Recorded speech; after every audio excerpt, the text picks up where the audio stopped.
Hello viewers, happy new year to everyone. Welcome back to our channel today, our US and Canada immigration news channel.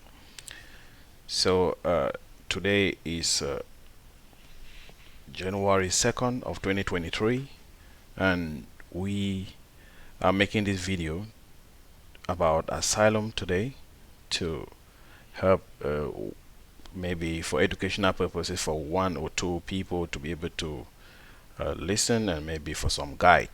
But as a privacy statement, guys, this video is not a legal advice, guys. It's not a legal advice, and it's not also, it doesn't constitute any form of legal advice. It's just for educational purposes. And so should you get any information that from this video, you can also do your homework, do your own research about it, or also consult with your legal attorney that is working on your case, guys. So this thoughts, everything that we're going to say here today is not going to be a legal advice for your case. All right, that's it, guys. So we are going to go ahead with the session. So like from the title, the goal of this video is to explain everything, or if not all, the major things that you need to know about asylum application. All right, asylum application in the United States. So with an asylum application, guys, the first thing is, what is actually asylum? All right, what is asylum? So asylum in the United States is any form of protection, okay, that is being granted to an individual or a refugee, call it that way, who fear maybe persecution or harm of returning to their home country, right? So he's being granted any form of relief or any form of protection that the United States or the Department of Justice of the United States may grant to that individual. This form of protection allows this individual to be able to legally reside in the United States without being deported or removed from the United States because of their status as an asylee or a refugee in the United States. Okay, so before this protection, you can only have this protection if you are already residing in the United States. You cannot seek for this form of protection or this form of relief from maybe external consulates or consulates of the United States out of the United States. You cannot seek for this form of relief from the United States government when you are not currently in the United States. Okay, so that way it means that there are two forms of arrival, that you may arrive in the United States maybe through the land border, sea, through the ship crew, or maybe through the airport, right? So that way you can have someone maybe who comes to the United States through the land border, or maybe through the shipping crew, or maybe and all of that, like we did said. But for someone to be able to have that protection, that form of protection, or that form of relief, there are nexus to your asylum application that it must fall, that your claim must fall on before you are being granted that form of relief. And one of the form of nexus is maybe the persecution, harm, or mistreatment was because of your race, or maybe your religion, or your nationality, or you are belonging to a political party, or maybe your political opinion, as well as you are belonging to a particular social group. That you may belong to a particular social group and you are being persecuted or being harmed or mistreated because you are belonging to that particular social group, and the government is not able to protect you. Okay, or maybe you are maybe being mistreated because of your race, and the government cannot protect you, or maybe someone cannot protect you, cannot have any form of relief or any protection from any other country. That is the goal here. So if you have suffered maybe past persecution or fear of any harm of returning to your home country, because you are going to be persecuted, mistreated, or suffer any harm because of any of these five nexus, then you want to seek that form of relief. Now, what will happen next? Usually, you have the Immigration and Custom Enforcement Department that their work is to remove anyone that is unlawfully present in the United States and does not have any legal form to be able to stay in the United States. So their goal is to remove anyone that is not legally allowed to stay in the United States. Okay, so that way, and there are two forms of asylum. So any form of your arrival determines which form of asylum you want to apply for. If you apply maybe through, if you maybe arrive through the land border and cross the border without maybe a visa, or you didn't have maybe a border crossing card, and also you didn't have maybe a US passport, that you are not a US citizen, right? So that way you are going to be subject to what is called a, a defensive asylum, right? A defensive asylum. So typically the ICE, which is the Immigration and Custom Enforcement Officer, will be, which works under the Department of Homeland Security, will be doing so, trying so hard to get you removed out of the United States. Okay, and so usually they'll convey you to the court, to the immigration court. They'll refer you to the immigration court, and you have to defend your case in court. All right, and if you maybe came into the United States through the air, or maybe you came in with a visa, okay, and you came in with a visa, and maybe you think that, okay, if you return to your home country, you're going to suffer persecution or any form of harm, and you do not want to return to your country, and you want to seek an asylum, it's going to be an affirmative form of asylum. And with an affirmative form of asylum, you typically file it with the Immigration and Custom Enforcement Department, let's say USCIS, the United States Citizenship and Immigration Services, and usually you'll be invited for an interview, an asylum interview, and if you are found credible and that they deem that you need that protection, and you can be granted asylum, right? So if you are rejected, that, oh, your claim isn't among the nexus, or maybe doesn't, we don't found your claim is not found credible, then obviously the USCIS will refer you to the immigration court, and in that case your affirmative asylum case now becomes a defensive asylum case, and you have to defend that asylum in court. So what will happen next if you are referred to court, guys? So this is what is going to happen. So for, let's say, for a case where someone comes in without maybe a US passport or a visa, or maybe border crossing card, let's say they take a case of the land border. Okay, if you come into the land border, maybe you're going to have an initial port of entry interview, if you have one. Okay, if you didn't have one, okay, but then know that your case is going to be referred to the immigration court, and usually you want to seek a legal representative, because it is not an easy journey to be able to go through that. So you need the services of a legal representative, guys. So that case, with when you are referred to an immigration court, you are going to appear in court usually for your master calendar hearing, and maybe after that before your individual hearing. But before that, you need to have completed your asylum and application form, right? So an asylum application form will be that we can look out for one here.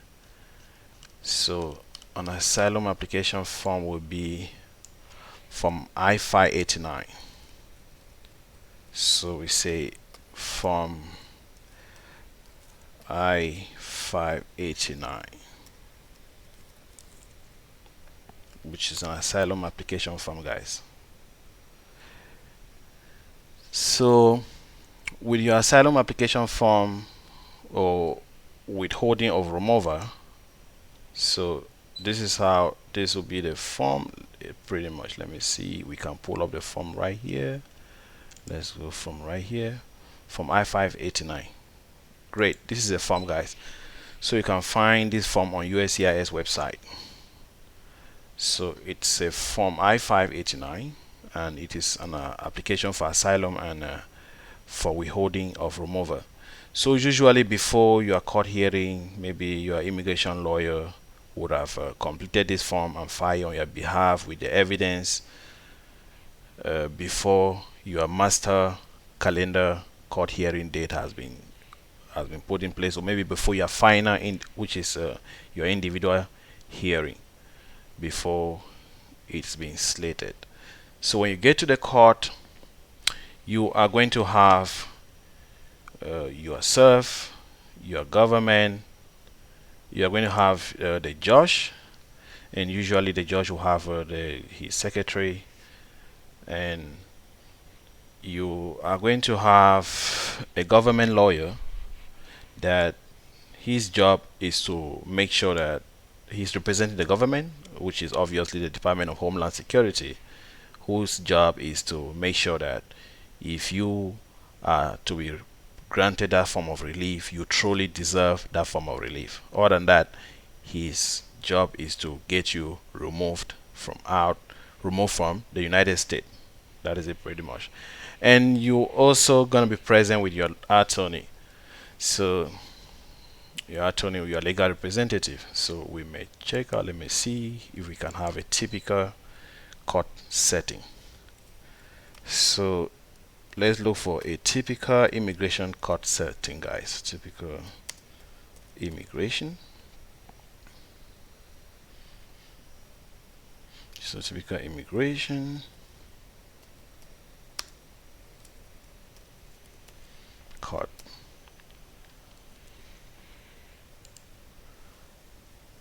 All right, nice. So we have a couple of a typical immigration court setting right here, but I'm going to pull up one so that you can have an understanding on how the case is going to look like, or the court setting is going to look like. All right, let's look at this one. Okay, guys, so in a typical immigration court setting, you are going to have like, okay, great. So you're going to have the immigration judge sitting like right opposite to both you, your lawyer, and the government attorney. And next to the judge, you're going to have the secretary of the court, and obviously you're going to have a law enforcement officer right next to the secretary, which may, or sometimes he is standing, and you're going to have the government lawyer sitting right next to you. I mean, sitting like next to, adjacent to both you and your lawyer, and you and your lawyer is going to be sitting adjacent to the government attorney. And usually if you're going to need a translator, this translator is going to be seated right on the right to the judge, the immigration judge on the right. So you have a translator sitting right there. So usually in that case, if it is a final hearing, or let's begin with the master calendar hearing. All right, let's begin with the master calendar hearing. With the master calendar hearing, you are going to have a question like the judge would probably begin by introducing himself, the court, and maybe talk a little bit about the government attorney, then also now read out your case. And usually it will be, oh, your name is this. Is that correct?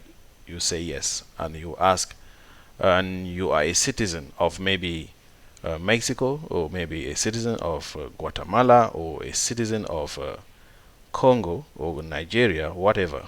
So you want to acknowledge that, and they would like, okay. The next thing will be, oh, you came into the United States without a border crossing card, without a visa or whatever. So you want to affirm and acknowledge all those lines that the judge is going to read out to you, and and obviously you want to make sure you're addressing the judge my lord or your honor. So, and when you uh, accept all those claims, then that is going to be an exhibit for your case that the Department of Homeland Security is claiming that they want you to be removed from the United States because of those claims, right? They are claiming that they want to remove you from the United States, and those are their claims. And so you want to accept these claims, and then and you want to that will it will happen during usually your master calendar hearing. At the individual hearing session now, it's going to be now usually the judge will want to know if you have any reason to defend yourself why you shouldn't be removed from the United States. So if you have reasons like maybe obviously if you want to seek an asylum is because of the reasons that you'll be harmed or persecuted if you are returned back to your home country. So in this situation, the judge will maybe tell the court secretary to provide you with this form to fill it out for the application, or if you have one already, that will maybe typically ends the session for the and before the session for that master calendar hearing ends, they will agree on the court date for your individual hearing. So, and before the individual hearing date, your attorney or your representative, legal representative, would have maybe put together your evidence for your claim of asylum based on the different 5 nexus that we listed earlier: your race, nationality, sexual orientation, belonging to a particular social group, and maybe your political opinion. And the judge, your legal representative, your lawyer, your attorney would have put in all these documents to support your claim. And so at the individual hearing session, guys, you are going to have a series of questions something that's going to happen. So during this session, you are going to have what the judge is going to maybe come in, read out your case, and now they will begin the session by maybe having you to introduce yourself, or maybe a couple of people will introduce themselves in that setting. And the next thing will be your lawyer that is going to examine you, which is called direct examination. So, and you will maybe during the direct examination, you will be able to answer a series of questions. Who are you? Why did you enter the United States? And so under the question who are you, you want to be talking about your name, your country of origin. You want to be talking about maybe brief about maybe your marital status, your family setting, maybe brief about your education, and just a little bit, right? Explain in detail who are you a little bit. And the next thing will be for you to answer the question, how did you enter the United States?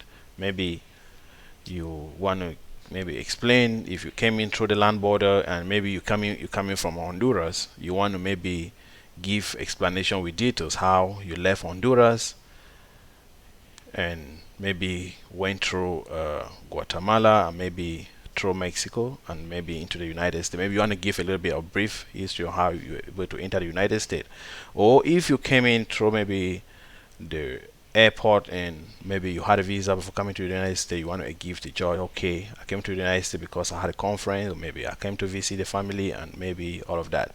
And now you're scared of trying to returning to your home country, and you applied for an affirmative asylum and you were rejected by the Department of Homeland Security or maybe USCIS, and maybe that is why you are now in this court to seek that form of protection. And pretty much, so that is pretty much how you explain how you enter the United States. And after that, they will ask you a little bit, and maybe after you, if you are in the United States, then and why do you, are you what happened, maybe if something has happened for you in the past that that is why you're scared of going back to your country, you want to explain in detail what happened. Okay, maybe harm or mistreatment. So what happened, when did that happen, giving details about the dates and time of each incident, and who will harm you if maybe if you are returned back to your home country, and why would do you believe that harm is going to happen. Those are the questions that you're going to be able to answer through your when your direct examination, which is usually the government attorney, I mean which is usually your attorney examining you directly. And maybe it depends on how that direct examination is going to go, guys. So the government attorney is going to cross-examine you, and the government attorney, this guy, usually the guy is pretty like really concentrate on your case, the evidence you presented, what you are saying. So he is the one responsible to meticulously examine the evidence that you present. Right? Listen to what you're saying. Understand. See to detect any form of lie, or maybe understand if what you're saying is it true. Is it possible that this thing has happened? So that is what this guy, that's the job of this guy. Right? So, and when he has does his cross-examination, sometimes during the cross-examination process, he may, maybe a lawyer may step in to intervene to some of the questions that he may be asking, or some of the allegations that he uh, may be talking about. So the government may, your attorney or your legal representative may step in to maybe to object some of the allegations that he may be claiming against you. So that is it pretty much. And at the end of the cross examination, then the judge will want to know if counsel, your counsel, which is your attorney or your legal representative, may have something to add or say as to what the government attorney has said in his cross examination. And based on the basis of those different conversations and different allegations and cross examination and direct examination and cross examination allegation from the government attorney, and maybe objection from your lawyer, based on all those arguments back and forth, the judge is going to, from those uh, different arguments, make a determination if you truly do you truly maybe deserve this form of protection or this form of relief. Okay, so that is it pretty much about asylum. And during this session, it is usually a serious questioning and answer questions. And so if you are going in for an asylum application, guys, you need to do your homework and also make sure that whatever thing you're saying should be true. It should be true, because if you maybe have anything like lying, or maybe it can be detected and if you are charged with a fraudulent asylum application, there is no way you can have any other form of relief or protection in the United States.